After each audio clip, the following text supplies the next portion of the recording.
Énième rebondissement dans l'affaire DSK, le parquet de Paris a ouvert vendredi une enquête préliminaire après la plainte pour tentative de viol déposée lundi par Tristan Banon. Les faits remonteraient à 2003, quand la jeune romancière avait rencontré l'ex-patron du FMI dans le cadre de la préparation d'un ouvrage. Les avocats de DSK ont prévenu qu'une procédure pour dénonciation calomnieuse serait engagée quand ils auraient pris connaissance de la plainte. Christine Lagarde a pris ses fonctions mardi à Washington, mais elle devra encore attendre un mois pour savoir si son mandat au FMI sera ou non parasité par l'affaire Tapie.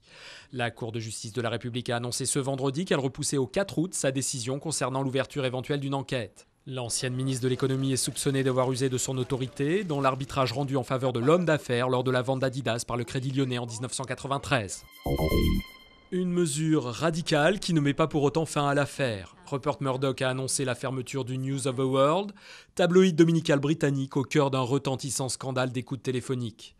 Créé il y a 168 ans, le journal qui tire à 2,8 millions d'exemplaires s'est fait au fil des ans le champion des scoops, des exclusivités souvent acquises au prix de méthodes contestées. Un séisme de magnitude 5,2 ressenti jeudi soir dans toute la Corse et jusqu'à Marseille. L'épicentre a été localisé à 95 km à l'ouest d'Ajaccio, en Méditerranée. Ce tremblement de terre n'a fait ni victimes ni dégâts. C'est une exposition en hommage au père des Schtroumpfs. Enfant, Pierre Cullifort, dit Peyo, passait plus de temps à noircir les marges de ses cahiers qu'à écouter en classe. Son œuvre fait aujourd'hui l'objet d'une grande rétrospective à Paris.